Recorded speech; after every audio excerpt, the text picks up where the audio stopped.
Welcome to the Holy Post. This week, progressive philosopher and political activist Cornel West says progressives need Jesus. What can we learn from him about critiquing our own tribe? Then, Alan Noble talks about his new book, You Are Not Your Own, and how the modern understanding of identity has led us all astray.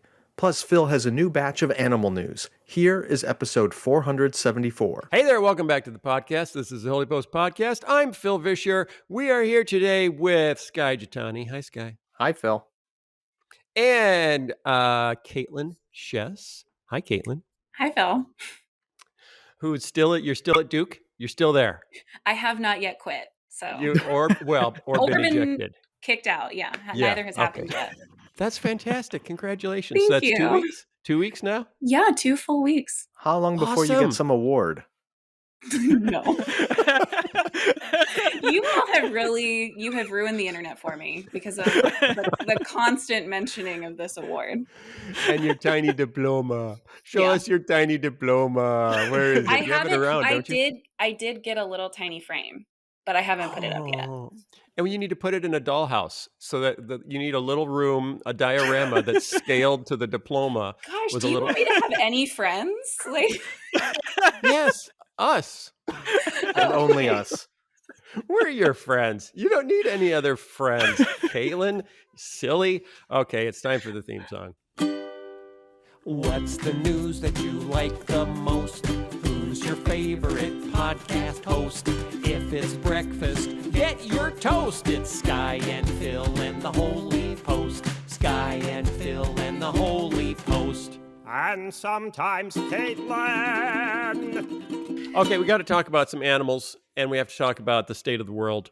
Because, the world is getting bad. I think everyone knows the world is getting bad. We got fires, we got floods, we got droughts, we got pandemics, we got wars, we got rumors of wars, we got earthquakes, we got everything. Is there anything we don't have? That's a better question. Is there anything we don't have right now going wrong in the world? There's got to be something. Pumpkin spice latte's back. There was pumpkin spice latte. Well, many people would say that's part of what's wrong with the world. Is pumpkin they're part of what's wrong. What's wrong. Not only is pumpkin spice latte back, pumpkin spice Cheerios are back. Yeah. Okay, we can do without that. We don't need it. Can we go back to having autumn and not having pumpkin spice as our fourth season of the year? Anyway, so much is going wrong with the world. We have yet another sign of the apocalypse. Australian ducks are learning how to swear. I don't know if you heard about this. I may have. There's a kind of duck in Australia called the musk duck, and the musk duck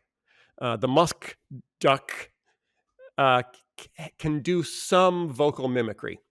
And there's one particular musk duck named Ripper that has now started saying "you bloody fool" to random people. That seems like one good thing in the world. There you go. Yeah, what's wrong with that? That seems like a good thing. I think it's a sign that humanity has gone off the rails when the ducks start swearing at us. Like, look what you're doing. And it's in Australia. Look what you're doing, mate. You bloody fool. What? That is such a... Do you know how often in the Old Testament it's described that creation is calling out humanity for its sin? That could be a manifestation of that. Yes. This is new research published by the journal. Get a load of this journal title. This is a real journal. Philosophical Transactions of the Royal Society B. What's A? This is the Why are we journal. getting the B level? I don't know. Researchers describe the vocal imitations produced by an Australian species of waterfowl known as the musk duck. The musk duck. And there have been several that have learned to make noises, like copy the whinny of a horse that lives next door, but they usually don't talk. So Is this really Ripper the that musk remarkable? Duck. I mean, we've had parrots talking and mimicking human parrots speech forever. Are parrots, Sky. Everybody knows that parrots can talk. They've been talking forever. But when other non-talking fowl start talking, it's a sign of the apocalypse. Were the ducks already sort of talking? It's just now they have this specific negative thing they're saying? Or is this a development of their speech? The researchers noted there was a musk duck in the UK which learned to mimic coughing, the sound of a turnstile, and the sounds of a snorting pony that lived next door. Yeah, that feels different. But a duck walking up behind you and calling you a bloody fool Different. is a new development. Yeah. Okay. One more thing from animal news. I got 2 animal news stories. I don't know if you heard about this, because this is definitely has some sort of theological implications. A baby shark born in an all-female tank in Italy could be a rare case of virgin birth. Okay. So a tank full of female sharks where they've been all the same female sharks in the tank for 10 years, and one of them has a baby. Bum, bum, bum. This is like Sky's question about aliens. Like, did the sharks fall and now they need an incarnate savior, and so that's what's happening? Exactly. I'm wondering if one of these sharks transitioned and maybe genetically male. Its mother had spent 10 years living in a tank with one other female, the outlet said, and scientists suspect the newborn child, hell hail, the newborn child could be the first documented case of shark parthenogenesis in that species. Have you heard of parthenogenesis? Yeah. Of course. Oh, Sky, you just say yes to everything. Yeah, I've seen Jurassic Park. That's what I was thinking. It's Jurassic Shark. That's it. Jurassic Shark. Parthenogenesis is a rare phenomenon where an egg develops into an embryo without being fertilized by a sperm. The process has been observed in more than 80 vertebrate species, including sharks, fish, and reptiles. Never happened before. But it's never happened before in this species of shark, and it's in Italy, where the Pope is. So... was only one shark born? Because don't they normally have like a whole bunch of... It was one shark born, and he was glowing. It was kind of glowing around his head, and they wrapped him in swaddling seaweed, and they put him in a special place. And then it's like, I think it's because, and our new worship song. Do you know what our new worship song is for our new new savior? Baby shark, do. No. Holy shark, do, baby. Okay, you don't like that story? I thought that was a pretty good story. We do have to have some lines. We have to have some theological lines we draw. Okay, there's another possibility here. That? Oh, what's the other possibility? I mean, I don't want to disparage any Italians among us, but there's a long history of fabricating religious relics in order to develop a pilgrimage site. Because it brings tourists and pilgrims and revenue. Yeah. So I wonder if there's some shenanigans going on at this aquarium where they're trying to create the aura of a holy shark so that more visitors will come to see the miraculous, virgin birth baby shark. Come see always cynical. The virgin birth. Always. Now even Caitlin is saying, Sky, that's too cynical. Even Caitlin is saying I'm not saying that. it's true. I'm just trying to cover all the logical possibilities here. We can't rule it out.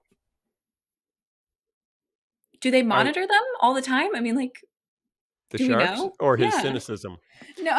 Well, there was 2 female sharks in the tank for 10 years. 2 female sharks in the tank for 10 years. Unless, some male jumped the lid and, like in Finding Dory, when all the animals, they're running around jumping into different tanks and partying like crazy. Okay, we've had a lot of bad news about the church, especially the white evangelical church that hasn't always been on the right side of every story, whether it's, vaccines or whatever. But here's a good one. I have an encouraging story about white evangelicals. Okay, we are keeping the guitar industry afloat. Fender Guitars just reported that 1 in 3 guitars are currently being bought by people who play in worship bands. So it's 1/3 of the guitar market. 1/3 of the guitar market is for worship bands. Yeah, but that's not just white evangelicals. Oh, it is. It's probably disproportionately. It's a heck of a lot. Because we'll have 4 or 5 guitars on stage at one time. Yeah. Fair enough. I always thought they should make guitar a required course in seminary. I wouldn't have graduated, so I wouldn't have either. They don't. Like when I was graduating seminary, every job I saw posted was for like a pastor of something plus worship. like So it's pastor of tacked youth on. group and Plus worship. Or everyone wanted a pastor who could play guitar and lead worship songs.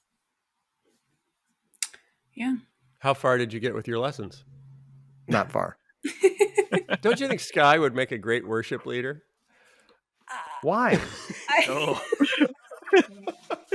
What about me? I don't have good hair. I don't have skinny legs or jeans. Jason immediately shook his head no. Caitlin started laughing.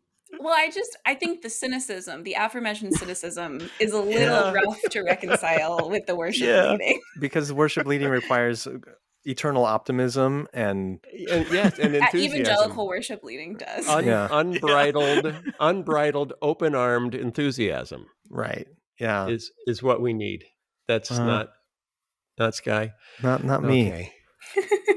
Okay. I want to talk about this story last week. Cornel West, who recently left Harvard and wrote a little bit scathingly critique of Harvard on his way out, but did an interview with Emma Green, who's a religion reporter at The Atlantic.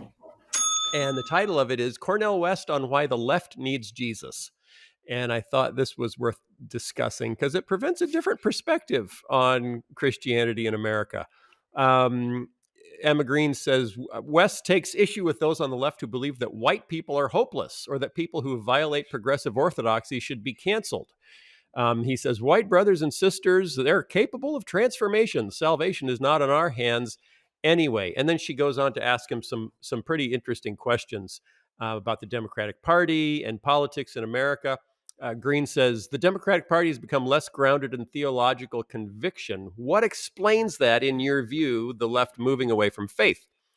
Cornel West says, and this is an interesting theory, in responding to Reagan, the Democratic Party tried to triangulate. They tried to steal the thunder from the Republican Party. So they cut back on corporate taxes. They allowed for the deregulation of corporations. They celebrated the unleashing of the market forces. They also cut back on social support for the poor. Their base became the professional managerial class, and the managerial class is less religious than working class people. It's less religious than poor people. So his working theory is that the left kind of lost religion by focusing on the elite, the highly educated elite, and abandoning the poor and the working class, who then all moved over to the Republican Party and now are not wearing masks. So, thoughts? We've talked about this before, but I've never really understood how the Democrats have become so secular in their outlook when the Democratic coalition is increasingly people of color. Mm-hmm. It's very the African American voters have a lot of influence in the Democratic Party, as do increasingly Latino voters, and those are communities that are disproportionately religious, disproportionately Christian, and quite orthodox in their belief systems, as data has shown. Mm-hmm. So that's the part that kind of disconnect for me. It seems like it's the white, elite, educated liberals who are secular, but everyone else who makes up the Democratic Party isn't. But you wouldn't know that. It's weird how people generally put all kind of progressive or liberal ideals into one camp. When I've even seen here, like being at a big research university that in lots of ways is kind of secularized, or people from my kind of camp would consider on the left, has a lot of concern for like certain causes, like has a lot of concern for how we speak about things correctly when it comes to sexuality and gender, has a lot of concern, but then can have a lack of diversity, that then the exact area that it causes a lack of concern is for the poor, for the working class, for issues of economic justice. And it's just been interesting that when I was at a really conservative space, it was people talking about racial justice and talking about concern for the poor that got labeled liberal.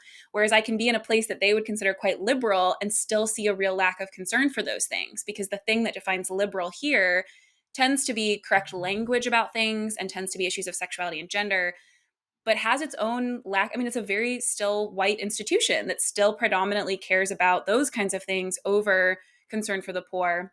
And that's where I feel like the Cornel West piece is so helpful in saying, part of that is a lack of racial diversity and economic diversity, socioeconomic in a place like this. But part of that is that the Christian tradition has historically had such great resources prophetically for speaking about those material conditions of people in poverty, that if you've wiped out religion, as an area of concern that you take seriously, you're going to lose some important resources for talking about it. So you might get some quote unquote liberal or left leaning causes that you really care about, but then some of those other ones, you're not going to have the resources for talking about them. And I feel like I came to this place, people expecting that to be really cared about. And I'm still new and I don't want to make a big judgment on them, but it does seem like that's less of a concern than some of the other kind of superficial things.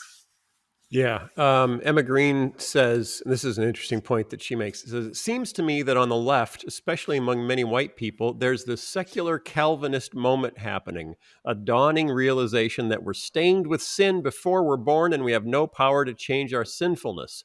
The trouble is that this notion of sin isn't accompanied by a framework of salvation or atonement or redemption. It's Calvinism without the Jesus part.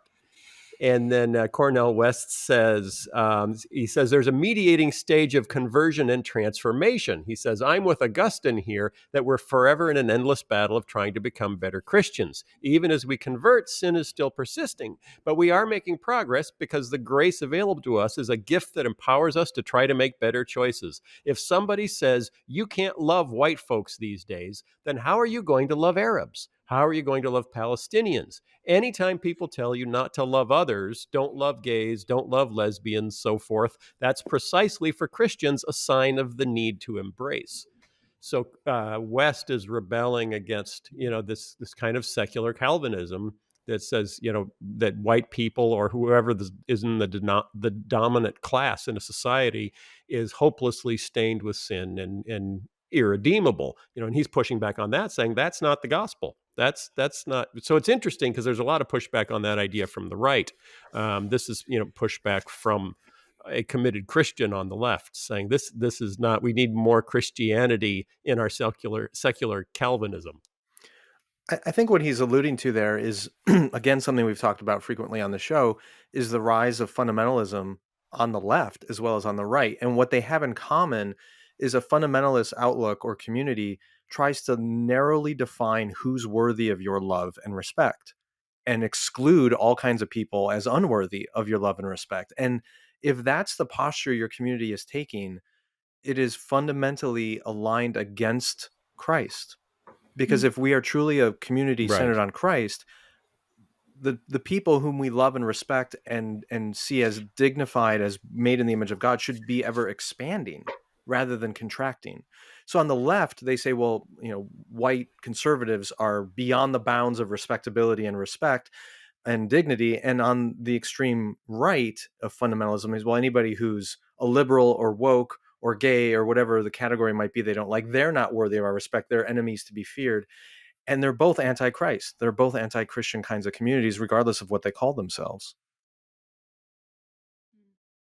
Yeah, I found it a little bit convicting when West said, if whoever someone tells you not to love, that should be who you immediately go and hug. Because even I, fall into, well, I'm really upset with this group of people because they're making the church look bad, or they have bad theology, or they're corrupting theology. I'm really mad at them, and it's like, well, then that's the first group of people you should go give a hug to. So well, and he does a good job of, I think, like modeling for us what it means to be critical of your own side in a unique way, as opposed to, like, it's interesting that she kind of pushes him on some more conservative people that he has relationships with. And it's kind of like, well, don't you get pushback for being friends with people who hold to a different sexual ethic or that are really conservative? Right. But yet you're really harsh on some progressive people. And I wish that it had been drawn out more in the interview, but it was helpful for me to realize this is what it looks like to be kind of harsher on your own people, in part because you know them better and you can understand, like, I can't look at the left and be like, okay, well, here's the ways in which you need Jesus to quite the same degree that someone who really is a part of an institution and has grown up in and agrees, ideologically with them can identify, can see in their own people. But also I don't have the credibility to, like, who am I to go to people who are not my people and be like, I know all your problems, let me fix them for you. But also then you get a lot of pushback when you're critical of your own people. Like, it's going to be then that you are most attacked by people. And I think Christians right now, especially people who are struggling with what tradition of Christianity they kind of find themselves in, if they find themselves in a tradition at all, are struggling with, what does it look like to be critical of my own tradition And what does it look like if I shift theologically to remain committed to being most critical of my own people and not kind of staying harping on whatever tradition I left or the people that I think are the worst? How do I remain critical of the people I know the best and that I feel most responsible for, instead of just doing the easy thing of being critical of people who are not like me? Yeah. Yeah. That's a good point, and it's something you see modeled in the Gospels and in the New Testament. I mean, yes, Jesus obviously spent a lot of time and energy reaching out to people on the margins who were excluded and diminished by others, but he also had some very harsh criticisms for religious leaders, particularly the Pharisees. You read a chapter like Matthew 23, and it's like, oh my goodness, like he doesn't pull any punches. And I think part of the reason for that is these were religious leaders who, in their arrogance and pride, were actually teaching things that were preventing others and creating barriers for others from finding God. And then when you get into some of Paul's writings, you see Paul going after someone like Peter, right? In Galatians, he talks about confronting him. I mean, clearly both insiders, but he recognized that Peter's behavior was becoming a barrier to others entering into the faith and into the church. So there is a place for self-criticism within the community. But like you said, Caitlin, what we feel more comfortable doing is never disparaging or criticizing our own people. Instead, we constantly are throwing bombs and destroying the reputation and credibility of those outside the community. And that's the inverse of what you see happening in the New Testament. Well, and that's even true in the prophets. Like, I think about how often it's Right. like the people of Israel are like, are you kidding me? These other people are so much worse. And God, through the prophet, like Habakkuk, is literally like, I don't care how bad they are. Like, I'm coming for you first, which is, there is the principle generally of criticizing your own people, but then there's the unique theological imperative for Christians to say, I believe that there are standards for my own people that I don't think are required of other people. Like, I shouldn't expect them to act like Christians, but I'm going to hold my own people to a different standard, not only because that's a good principle for all people who have an in-group, but also specifically because, like you said, that's how God treats his own people. And I have all of these theological resources to say, you should be acting this way and you're not. I have every reason to expect the rest of the world to act poorly, to treat other people poorly. But I have every theological reason to say the people of God are held to this standard. And if we're not acting like it, who am I to say someone else isn't doing it either? I have to say first that we're not. Right. Do you? So the number one religious podcast in the world right now is The Rise and Fall of Mars Hill by our friend Mike Cosper, who's getting quite a bit of heat. And a lot of criticism is you're just making the church look bad. You're not focusing on all the good things that have happened in this church or sister churches or the Acts 29 church planning network that Mark Driscoll started. How do you bring that back to the notion of, are you being prophetic to air? Is it prophetic to air dirty laundry? It can be, or it can just be. It can be gratuitous. When are you gratuitous. gratuitously airing your dirty laundry, and when is it beneficial? I need to know exactly. Well, I have some dirty laundry to air. One thing is your purpose. Like, I don't think it's airing dirty laundry. I think what that podcast has done so well is to say, again, the reason these things are so wrong is because against the standard of how people should be acting, they are wrong. And reaffirming this is what a church really should be. And this is, the standard that they are being judged against. But the other thing I think is important is that one of the things that's been really convicting to me about listening to that podcast is how often Mike goes back to instances in which really good things were happening at Mars Hill. And not that he'll make every decision perfectly in the podcast, and not that, it has no errors, but just that it's really, really hard to admit that the narrative that you are creating, which you have to because humans live off of stories and we're always seeking connections and figuring out the grand, bigger narrative to something, that there are exceptions to it, that there are things that complicate it or make it more difficult. And if we're going to be committed to truth telling, we're going to tell the really ugly stuff, and we're going to tell the really surprising ways that if we believe God is sovereign, actually makes sense that there would be good things happening in spite of all of the evil. But I think the time you're airing dirty laundry is when you're selecting, these are the things that are worth talking about and they're only negative things. Right. If there were no good things to talk about and Mike was like counterfeiting good things just to appear balanced, that would be bad too. But if you're really committed to telling the truth, I think the truth in our fallen but redeemable world is always going to be messy. And so if we're suspicious of times the story is not messy, I think that will help us determine when is it airing dirty laundry, Or when is it telling a false story of perfect goodness the whole time? And when is it being reflective and critical and figuring out, when is it providing resources for us to do better in the future? One of the things that's important to realize here is going all the way back to the Old Testament, particularly the Psalms. Our tradition of faith has always been a self-reflective one. It's always been, search me, O God, and reveal if there be any wicked way in me. And you see it in the New Testament as well, that Jesus tells the story of the publican and the Pharisee who both go into the temple. And one says, God, have mercy on me, a sinner. And the other one says, thank you for not making me like that guy. And Jesus affirms the one who is honest and transparent. We're called to confess our sins to one another. And the reason for all of that isn't because we're informing God of something he doesn't already know, obviously. It's because self-awareness and acknowledging the sinful brokenness within us is how we transform and grow, and it's how we experience the grace of God. And when I was writing my last book on prayer, the What If Jesus Was Serious About Prayer book, there's a whole section in there on confession. And one of the articles I came across was a study that found people in communities that don't engage in regular self-reflection are more susceptible to deception and conspiracy theories. And it may explain partly why so many evangelicals in America are so caught up in so many conspiracy theories, is because in many of our churches and in many of our Christian traditions, we don't practice confession. We don't lift up self-reflection. We have this attitude of, well, all my sins, past, present, and future, were all forgiven at the cross. I don't have to dwell on it anymore. I don't have to do that ugly work of self-confession and self-reflection.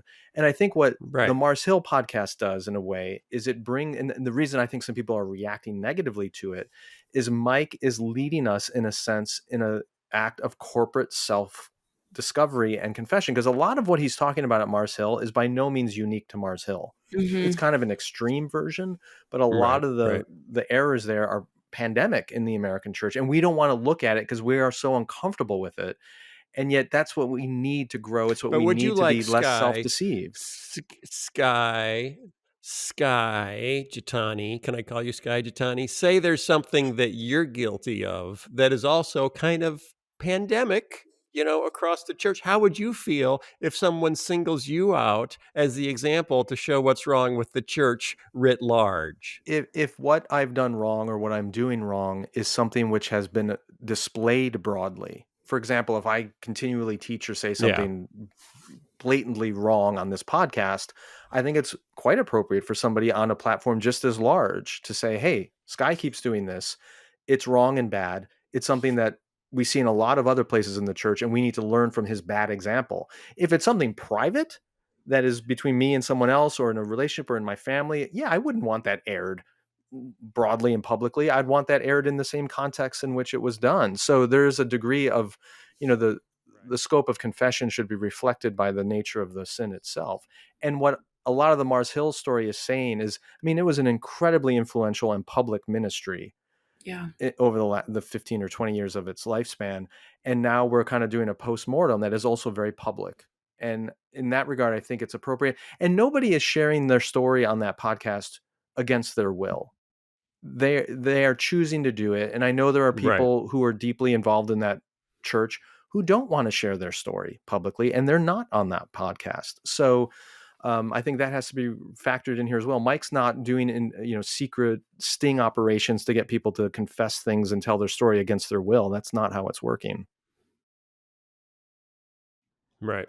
Okay, that makes sense. Would it be possible to wrap things up if, when we do bad things in the church, we could just have a duck walking behind us saying, "You bloody fool," over and over again? And we need does the Holy duck Spirit ever appear in the Bible as a duck? A dove. Close. Close. Yeah. And it was involved. Water was involved with the baptism and in the Jordan. Waterfowl. Yes. So it's close, very close. Yes. Okay. So there might be something there. Mm-hmm. Maybe. And how long until someone forms the new church of the Virgin Shark? The blessed Virgin Shark. I'll wait for that podcast to come out. Yeah. Well, yeah. Because then we can do. Let's launch disastrous churches just so we can make podcasts about them. Is that a good idea? No. The look on Caitlin's face tells me that's not a good idea. I think we have enough disastrous churches already. Yeah, without trying. Okay. Do we have a guest today, Sky? Of course. Do you know who it is? Pretty sure. But, Okay. these schedules get mixed around, so I don't They want to say do. anything and then change it in a second when people listen to the intro. Right. Okay, we have a guest. It's going to be great. Hang on, everybody. We can make it. We can make it through this. Even the ducks are trying to help. They're calling us out. So all of creation cries out, and they shall see the sign in a virgin shark. We'll see you next week. I know it's hard to believe, but sometimes when we're recording these podcasts, we have a difficult time staying on topic. And some of the tangents can veer off into really weird territory and we have no idea how to get back. When that happens, sometimes we edit those bits of the show out for time and just for sanity's sake. For example, in this episode, we cut about 20 minutes of Phil talking about trying to find a hotel room in Omaha and me comparing New York's old LaGuardia airport to a diarrhea-filled diaper. But for those of you who must have these forbidden bits of Holy Post fruit, there's good news. You can listen to them by becoming a Patreon supporter. Our patrons get exclusive access to bonus interviews with guests, early access to special episodes like the Jesus and John Wayne miniseries we did with Kristen Dumais, and even behind-the-scenes clips of the Holy Post team. Not to mention special merchandise and a monthly invitation to our live stream where you can interact with me, Phil, and Christian live via YouTube. So if you feel like the weekly Holy Post episode isn't quite enough, and if you felt like the tangents you got to hear weren't quite tangential enough, head on over to holypost.com and click the Support Us link and become a patron today. So many of the battles in our culture today are about identity. Whether we're talking about Black Lives Matter, Me Too, gender pronouns, even debates about face masks depend on whether you think of yourself as an autonomous individual or fundamentally part of a community. My guest today says that no matter which side of these debates you're on, we've all been shaped by modern assumptions about identity, which are fundamentally unbiblical and even unhealthy. Dr. Alan Noble is the assistant professor of English at Oklahoma Baptist University and the editor-in-chief of Christ and Pop Culture. His newest book is called You Are Not Your Own: Belonging to God in an Inhuman World. There's a link to pre-order the book in the show notes. Here's my conversation with Alan Noble. Alan Noble, welcome to the Holy Post. Thank you. I'm excited to be here. I think this is officially your second time on the program, because the first time was a kind of an unofficial official thing where we did a panel discussion at Taylor University together. That's that right. we ended up putting up on the show. That's And right. then I think you gave me some grief at one point on Twitter about not being on the show, and I had to point out, no, technically you were, but this makes it official. Like you are That sounds like something now I'd do. an official Holy Post guest. So no Okay. more grief on Twitter. I'll find something else. I'm sure I can think of something else to complain Yes, you about. will. And for anybody listening, just so you know, like you don't get on this show by whining and complaining. That's not That's a going to good- work. That's not why Alan is here. That's a good parenting thing. Like just to be clear, your whining did not get you this. Yeah, so I know there's some people who harass us online trying to get on the show. It's not going to work. That's not why Alan's here. You're here because you wrote a good book and it caught my attention and it's worth talking about. So that's how you get on this show. Your new book is called You Are Not Your Own: Belonging to God in an Inhuman World, which comes out in October. I'm not sure when this podcast is going to go live, but you can pre-order it, I'm assuming, wherever books are sold. You can. And Please. I'm sure you'd appreciate it. You could probably even review it before the book comes out if people want to really give it a Probably. boost. Yes, please. Okay, so let's dive into this a little bit, Alan. You are basically critiquing Western civilization. Yeah, this was the big challenge in writing this book. Is like, I thought to myself, what are you taking on? Like, can you write just one book about this? And so yes, yeah, you're kind of right. So there are other books out there and really thoughtful authors who have written about a piece of what you write on, like identity or consumerism or the way we are all distracting ourselves and self-medicating in various ways. But you kind of take on the whole enchilada here, the big issue. So relatively early in the book, you give this metaphor of a lion at the zoo in captivity. Can you just start by explaining that metaphor and how it applies to the way you see our condition in the world today? Yeah, so if you've been to the zoo, you've probably come across a situation where you've seen a lion or some other animal pacing. When I attended Baylor, they have these two bears that are their mascots, and they have this very expensive cage that they're in, glass, and there's like a waterfall and all these things. And yet, when you'd walk by and visit, as a lot of tourists would do when they visit Baylor, they would see these bears just walking in the same circle for hours and hours. And it's actually an interesting story because if I remember correctly, prior to building this very expensive building, and I'm sure hiring someone to take care of these bears, they actually just had a pit in the ground, and they called it the bear pit. So they just kind of threw these bears, so they couldn't eat anyone, in the ground. And then people were like, "This is gross. This is inhumane." And so they spent all this money to create what they believe to be a humane environment. So this is an environment intentionally designed for these bears, right? With everything we know about brown or black, I can't remember what kind of bears they were, but they were bears. And yet, all that effort, all that money, and these bears were still walking in circles all day long. And so there's a popular term for this created by an animal rights activist called zoochosis. There's a scientific name, but zoochosis I think is a lot more helpful and clear because it's a kind of psychosis. It is a mental disorder that happens when you're a caged animal in an environment that's not actually built for you. But the irony is that these cages are. So if you see a lion in a zoo pacing in this circle, and you could usually see there's like a tread of dirt, right? All the grass is worn out and they go in circles. That's because they've been walking in circles, even though it was created to the best of the zoologist's ability. And so to fix this, they'll actually use medications, antidepressants for some animals, and they'll do like enriching activities. So they'll give them a ball or something. And when I heard about this concept, I was like, that kind of just feels like me. I don't know. Like I kind of feel like that I'm living in this society that is not actually designed for me. The people who did it thought they were designing it for me, but they got it wrong. They didn't understand who I was as a human. You're saying Alan Noble is a caged animal. That's just ready to pounce. That's right. Yeah. I guess so. Well, the beard kind of fits that, I suppose. It is. It's out of control.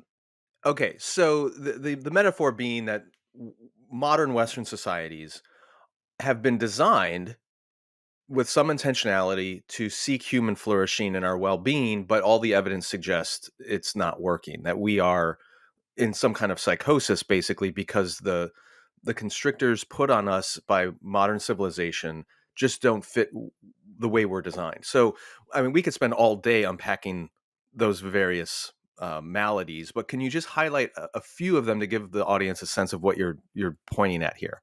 Yeah. So, inspiring this book were a couple of incidences that I experienced vicariously. One was watching my wife, who has 2 master's degrees, and she stayed at home with our kids for about a year or two. I think it was 2 years, and she was trying to get a part-time job.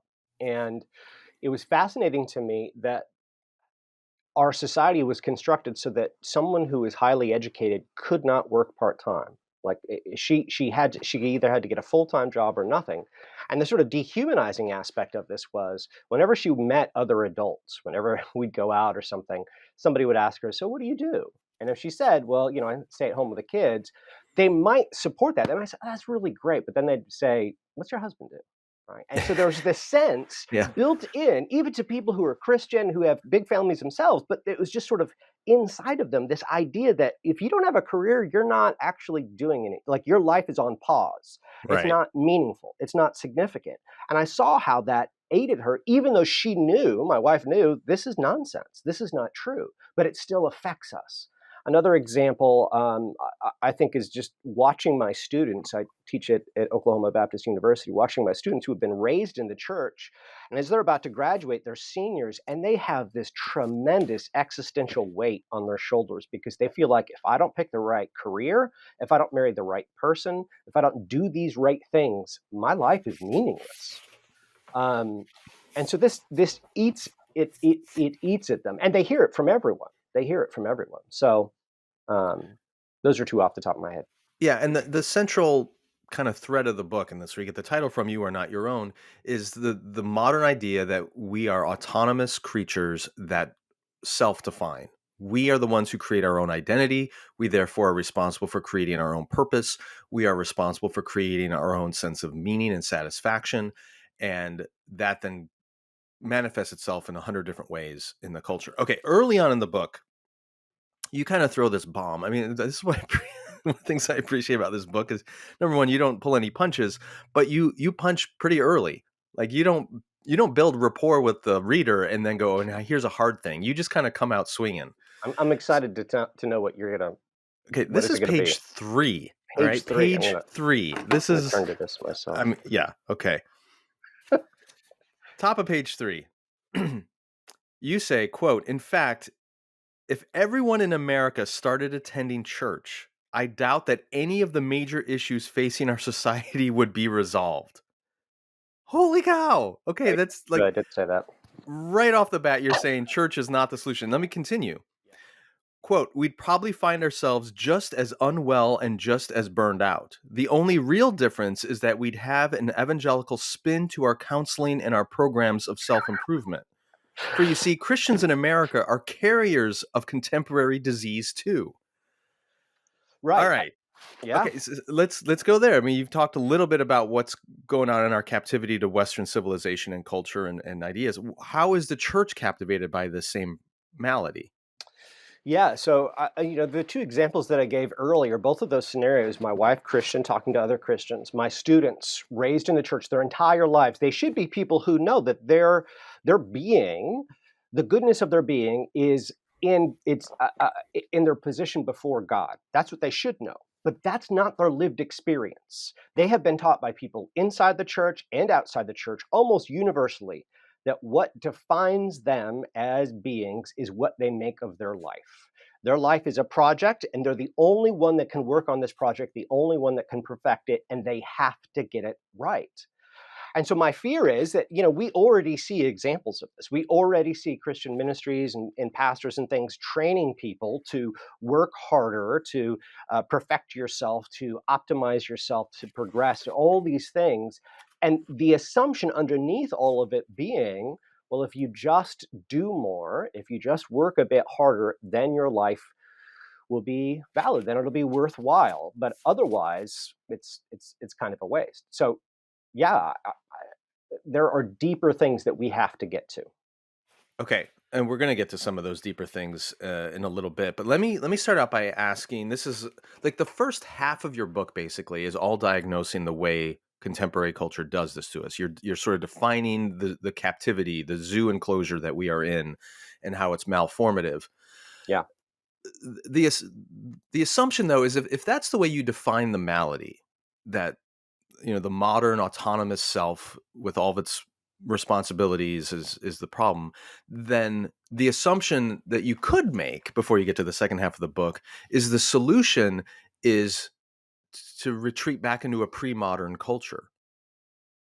So tell me why, if modernity is the problem, why is pre-modernity or the pre-modern world not the solution? Yeah, so there are a couple things I'd say. First, there is no returning. That's science fiction. Right? There is no returning. So the desire to do that, which is, I mean, there are political movements and Christian movements where that is a desire. They want to move to a traditionalist society, and that's not possible. We can't undo, for example, technology. We can't just make it disappear so that we can all depend on local communities entirely. That's not going to happen. So that's the first thing I'd say. And the second thing I would say is, and I'm not a historian, so I don't have this worked out entirely, but my suspicion is that every era, because of sin, every era has misunderstood what it means to be a human being, but just in different ways because of social conditions, historical conditions, environmental conditions, all kinds of things. So, for example, um, let's say in the modern West today, we have pretty much agreed slavery is wrong. So what we think about the human person cannot or ought not to be enslaved. That's how we understand the human person. That's a very good thing. In the past, that wasn't always assumed. In fact, it was very common to assume that it was perfectly acceptable to enslave people throughout history. Okay, so clearly in the past, people have gotten the conception of what does it mean to be a human being. They've gotten it wrong. So the desire to go back to the past, you're just opening up other, there's no like reset button where we can go back to this pure time where we really understood, unless you want to go to the garden, I suppose, where we really understood what it meant to be human. That's not possible. Well, I think this is a really important point to emphasize here. It reminded me a little bit of this is going to sound strange, but all the paleo diets that are super popular right now. That is Right. strange. So the argument of these paleo diets, at least the science behind them, is that human bodies, whether you want to attribute it to creation of God or evolution, human bodies were not designed to eat a highly carbohydrate centric agricultural diet. Agriculture is only about 10,000 years old. Before that, we were hunter gatherers. And so when we eat tons of grain, it's not good for us and we put on weight and it's bad for our body. So we need to go back to a paleo diet, which is heavy on meat, low on carbohydrates. And that makes, skinny and healthy. And there's some evidence to say that's the truth. Similarly, you're saying there's a lot about modern society, which is we're just not created for. It's a bad fit for how we're made. And so the natural assumption is, well, then we need to go backwards and set up a lifestyle that looks more like a pre-modern one. Right. This is a critique I get sometimes from people where Phil or I on the podcast or in some of my writings, I will critique American society.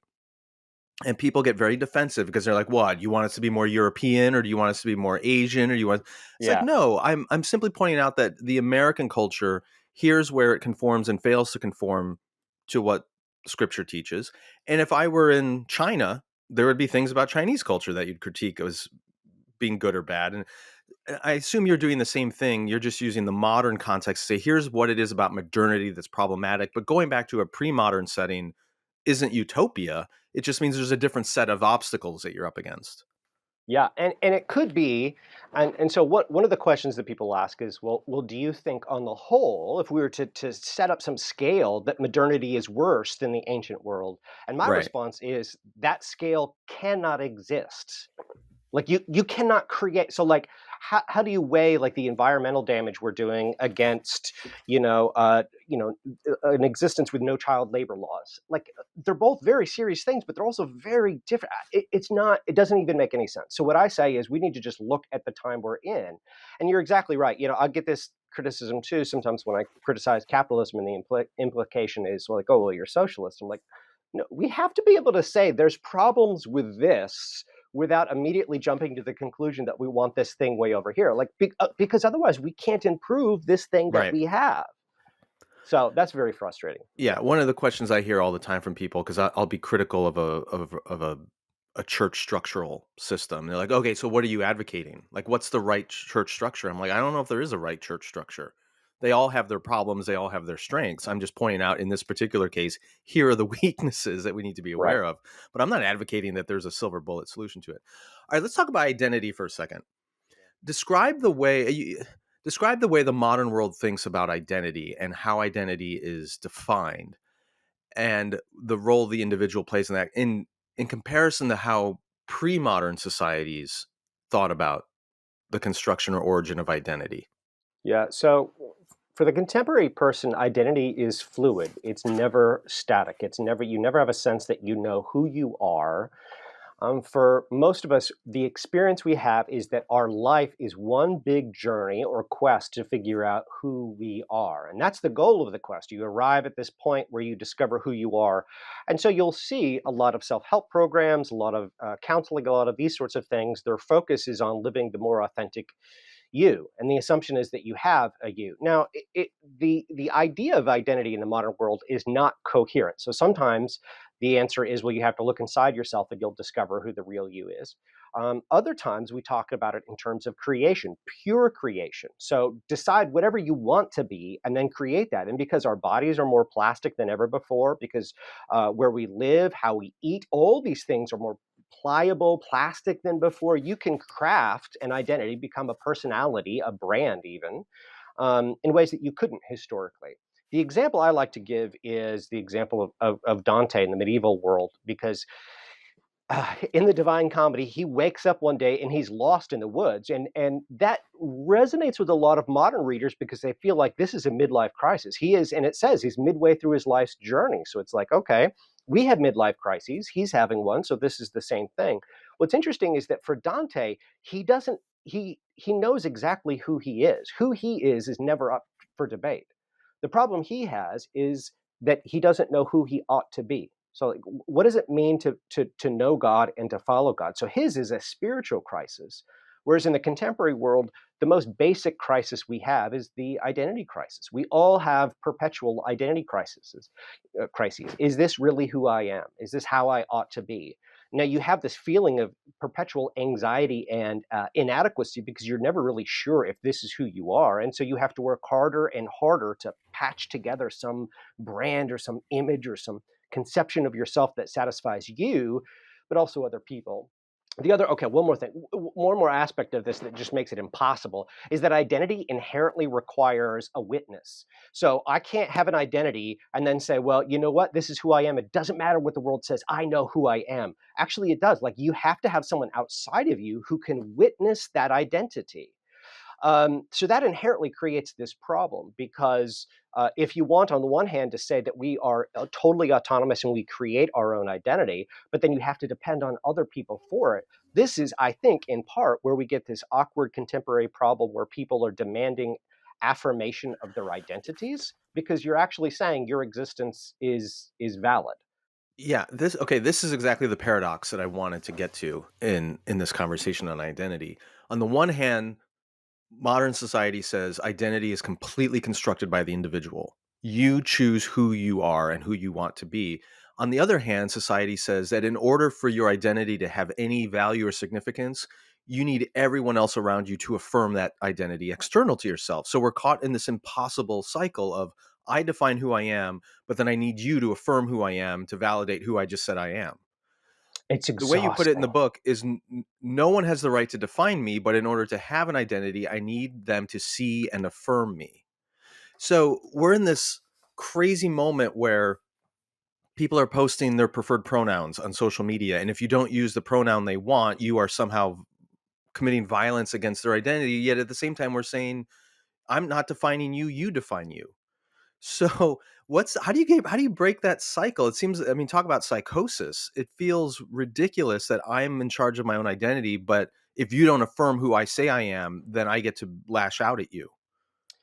So, that the answer to that question is this book. And I'm not saying it answers it in a compelling way, but wrestling with that very question is what drove me to this book, because I think that challenging, for example, the pronoun issue, the public debate about pronouns. I think very often we just butt heads, like we're not getting past it. And it seems to me that what I want to do is I want to take people deeper. What I want to say is, okay, let's consider this whole project of defining yourself, of creating your identity. How is that working? Is it effective? Because society promises that if you do this and you work hard enough, you're going to have a great, fulfilling life. All right, is that true? And I think the answer for most of us, we want to say, no, this is a pretty terrible life. Like we have to drug ourselves in various ways to get through the day. Okay, it's not working. All right. Well, then what are the alternatives? What if we aren't our own? What if we belong to someone else? How does that change things? And my hope is that by sort of moving out of these hot button issues, which I could have talked about, right? So I could have had a chapter on, transgender stuff. I could have Right. pronouns. I could have, but I thought we get so bogged down in those. Other people have written about that. They can do that. That's great for them. But I want to say, let's slow down. And the other reason I didn't want to get into that is that I didn't want Christian readers to think like, well, this is what secular people have to deal with. Like they are convinced that they are their own, but I've got it figured out. And I want to say, no, most of us walk around feeling like we are personally responsible for justifying our lives. And that's unbiblical and not true. Yeah, what came to mind as I was reading that section of the book is, Descartes famously said, "I think, therefore I am." Mm-hmm. And it feels like in our modern social media driven culture, we want to change that to, "I'm seen, therefore I am." Yeah.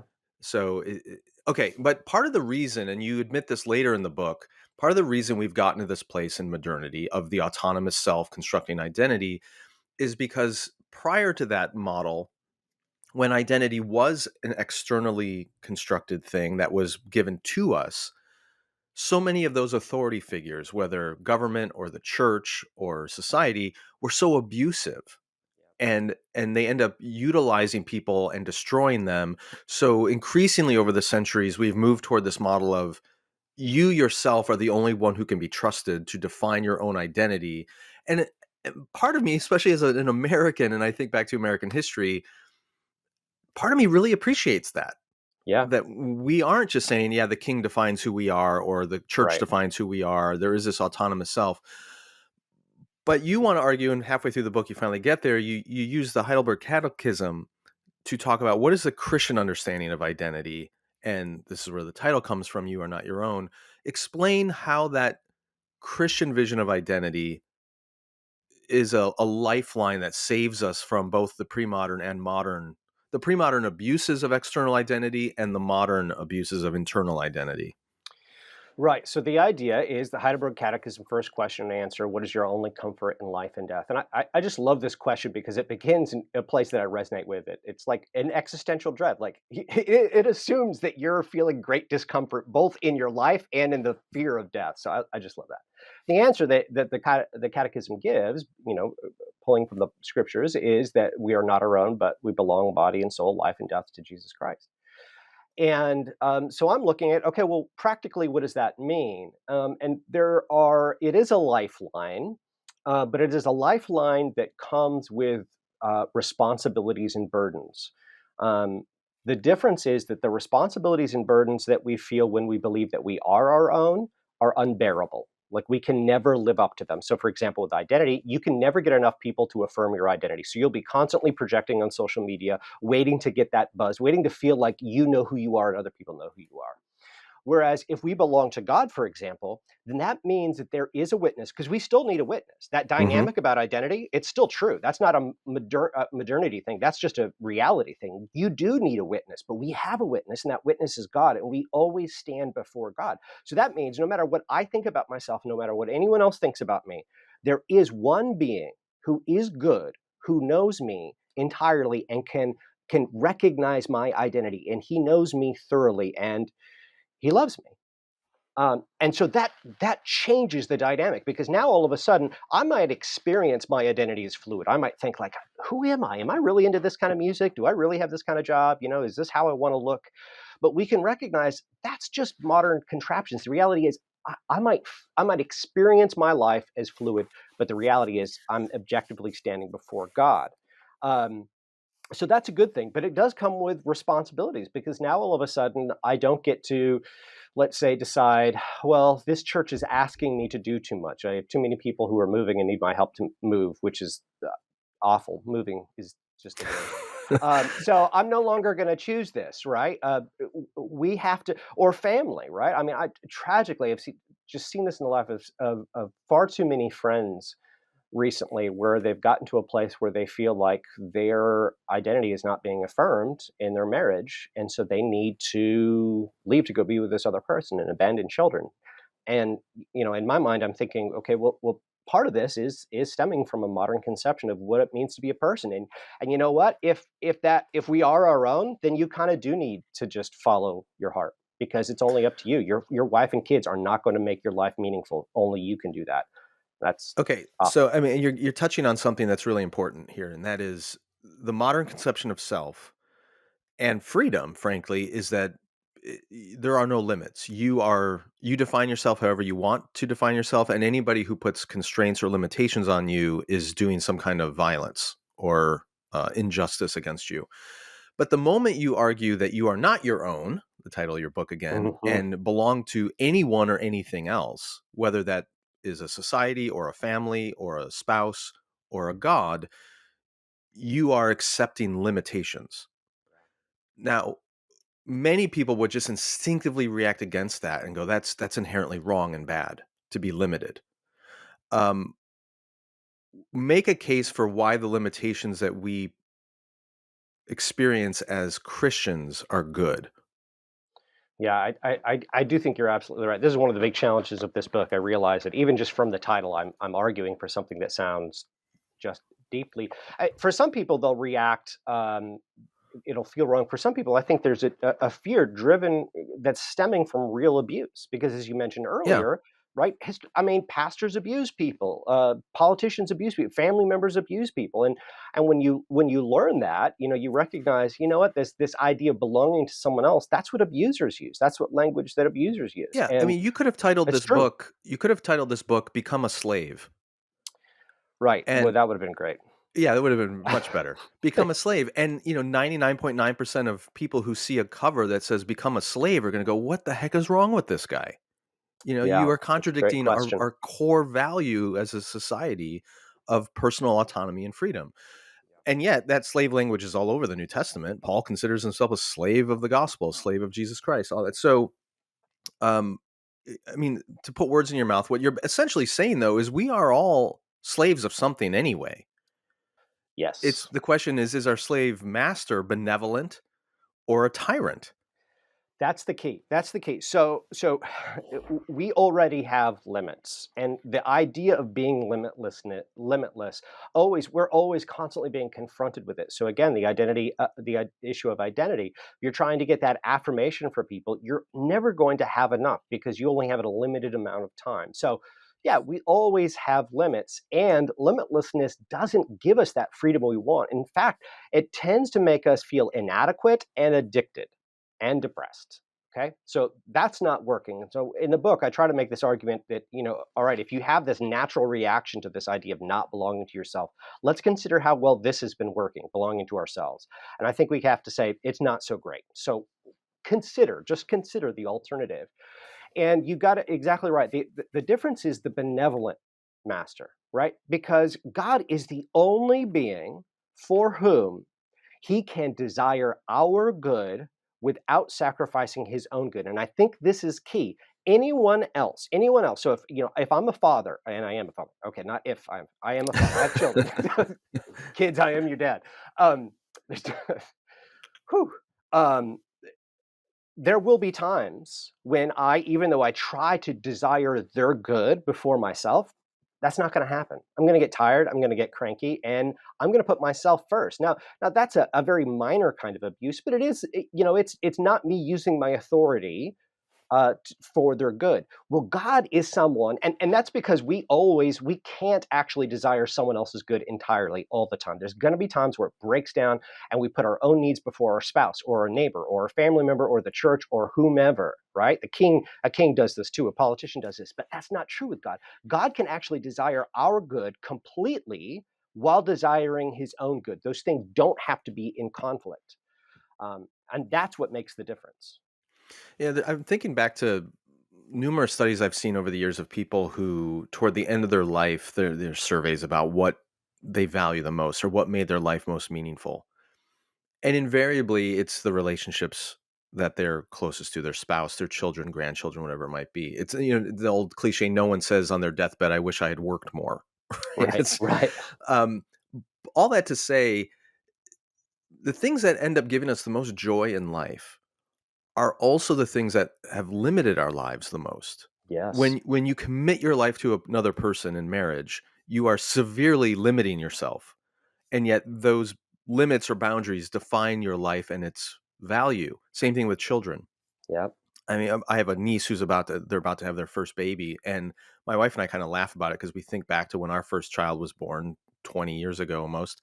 And it's a shock to the system to have this Yeah. child drop into your life and all your personal freedoms seem like they have disappeared overnight. And yet many of us look back on it going, it was the hardest thing and yet the most wonderful thing, because you end up defining your life and the value of it and the joy of it by those limitations. So interestingly, the modern world tells us that the pursuit of our life should be eliminating those limitations, Yeah. to have no limitations. So the modern world's essentially telling us to erase what history and human existence have told us are the very things that define your joy. And then we're shocked at why we're not more joyful because we won't That's right. accept any limitations. That's right. That's right. That's right. Yeah. And then excuse me, then the alternative is that we offer coping mechanisms so how could we give you a sense of relationships if you choose not to have them, because relationships actually limit you. So how can we So I was thinking recently about the way a lot of businesses will often try to create a sense of camaraderie. And I think that part of that is that we've lost a sense of friendship. Like adults don't have a lot of friends. And so you need to replicate that. And so you'll have businesses trying to formulaically Right. create camaraderie. And you're like, this is phony. And we know it, but but we're also lonely. So I guess we'll just take it. Okay, last area I want to talk about, at least that we have time for. You briefly mentioned at one point in the book the the trend of particularly celebrity Christians, but it's many others too, going through a sort of midlife crisis where I don't think you use this word, but essentially they deconstruct their faith, Yeah. right? And they start questioning all this stuff. How does that phenomenon, which I just seem to bump into constantly on social media, how does that relate to this modern dilemma of self-actualization and identity construction? People coming to a point where they feel like the faith I inherited or the one I was given by my community doesn't fit who I am anymore and therefore needs to be deconstructed, rethought. Like what's good in that and what do you think is problematic in this whole phenomenon that we're seeing right now? Yeah, so I'm not going to project the psychology or motivations of any person because I don't want to presume that. But I will say that this can happen. That this can happen, and it may be true for some people. If your whole life you've actually conceived of your faith as your identity. So, for example, and I experience this often with my students, right? That it's not that they've become Christians. It's not that they live before God. It's that they want to be a certain kind of Baptist or evangelical or whatever. And that thing comes with an identity. It has like a whole package, the kind of music you listen to, the kind of things you Right. dress, and all these things, right? And so you follow that package, and you're good. But if deep down, what they've actually believed is, all right, I have to craft an identity that resonates with me, that feels correct to me. What happens when they get to a point in their life where they feel something deeply that is contrary to that? So, for example, you're married for 20 years and all of a sudden you meet someone. I tell my students this all the time, like you're going to get married and you're going to meet someone else wonderful because there are a lot of really cool people in the world. Like there are a lot of beautiful, interesting people in the world. And if you don't have a way of conceiving of that, then you're in trouble. Hmm. So let's say you meet someone and they're interesting and they're attractive. Maybe they're actually a better match in some objective sense than your current spouse, right? You have more things in common, you get along better.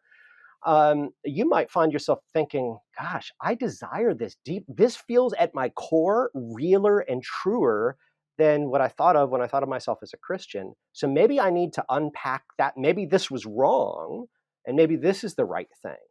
And I feel like I see this happen often with people that fundamentally that they've conceived of Christianity as a lifestyle option, one that's really resonated with them, that's given them belonging, meaning, purpose, value, etc.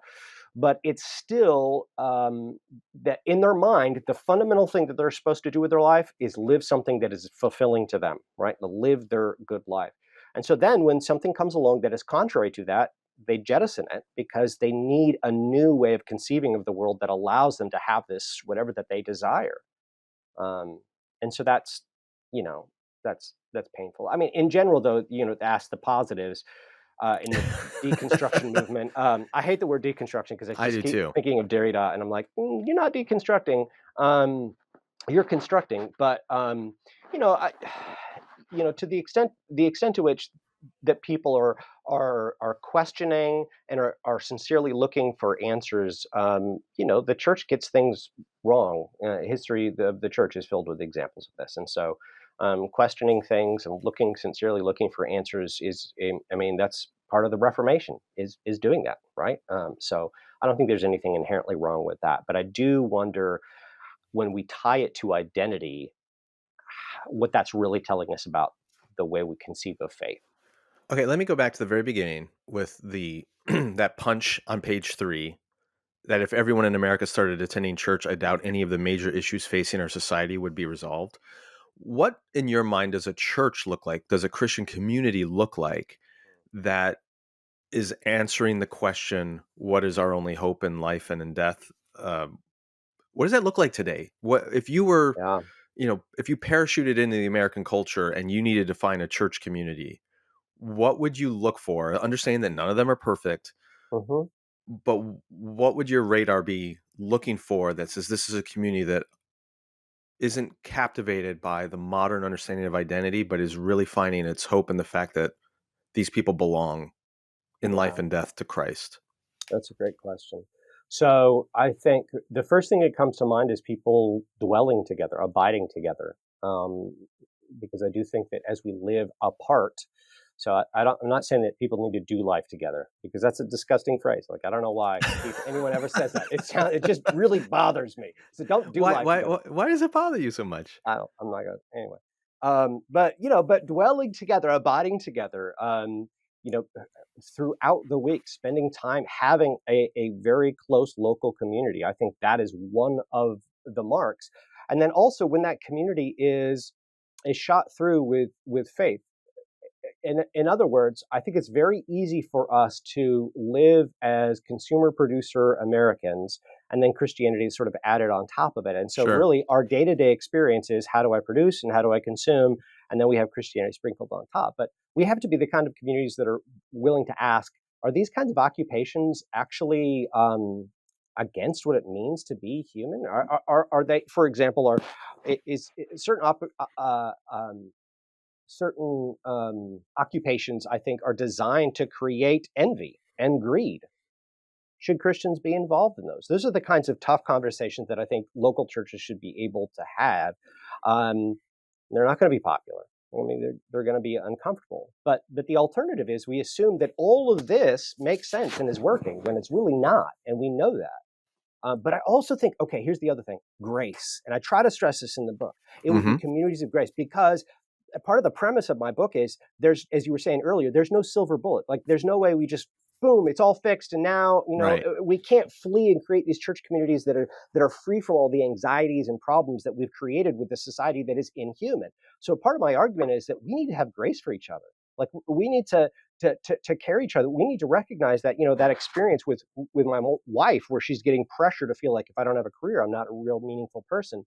She's still going to feel that way, even though she can recognize that's nonsense. She's still going to experience some kind of anxiety. My students who are raised in Christian homes, they're still going to feel this pressure to become certain kinds of people in order to be valuable.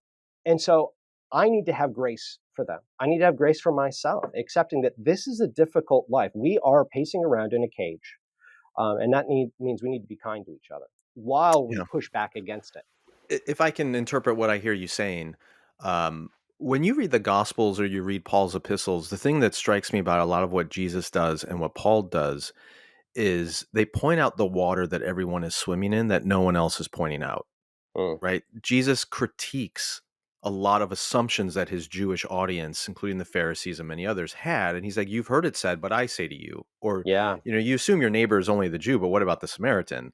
Yeah. And Paul, writing like the Corinthians, he critiques the fact that they don't take the Lord's Supper the right way because they're divided along social lines or economic lines, rich and poor and all that. So they go after the things that everyone else in the church or the community or the culture just assumes is the way it's supposed to be. Right. And what I think a healthy church looks like isn't that they've completely transcended all the problems of Western civilization, but there are leaders there who have a prophetic vision, who are able to talk about the stuff that everyone else just assumes is fine. Excellent. That's a better answer to your question. But going. To your point, which is really important, is then not to become that angry prophet, but to be a gracious prophet, to say, I'm struggling with this too. Let's struggle with it together and seek God's grace in it all for one another. That's a more honest way to be a Christian community today than just, the supreme, well, we've transcended it. We're better than everyone else. Precisely. But it's too many places we're not talking about it. So to wrap it up, if you want to be in that kind of community, I would suggest you get Alan Noble's book and start talking to other people about it and have a conversation around it. Again, it's called You Are Not Your Own, Belonging to God in an Inhuman World. Just from our conversation, I think people realize this is a thoughtful book. This is a deep dive into a lot of great stuff. So well done. Thank you for writing it. And you're online. You're on social media. People can engage with you there. Yes. I assume you're still active. I am on the internet. Yes. Okay. I think the Alan Noble on Twitter. I'm not sure. All right. Well, we'll tag you. And then when this episode goes up, I encourage you, Alan, to come on to holypost.com and interact with people who are maybe wanting to pick a bone with you and fight. not That'd fight. be great. Have a good conversation. So, anyway, you can check this off your box now. You have officially been on the Holy Post. Whew. That's all I wanted. I can Now retire. your self is fulfilled. That's right. That's right. I mean, it's all downhill from here. Like, what about? I'm done. Just turn off the screen and self-medicate for the rest of the That's day, right. Alan. That's right. I'm All going right. to. Well, it was a pleasure talking to you. Thank you so much for joining us. Thank you. The Holy Post podcast is a production of Phil Vischer Enterprises, that's Phil's company, and Sky Pilot Media, that's Sky's company. Production assistance by Julie Betcher. Editing by Jason Rugg. Help us create more thoughtful Christian media by supporting us at patreon.com/Holy Post. Also, be sure to leave a review on iTunes so more people can discover thoughtful Christian commentary plus ukulele and occasional butt news. Visit holypost.com for show notes, news stories, and more.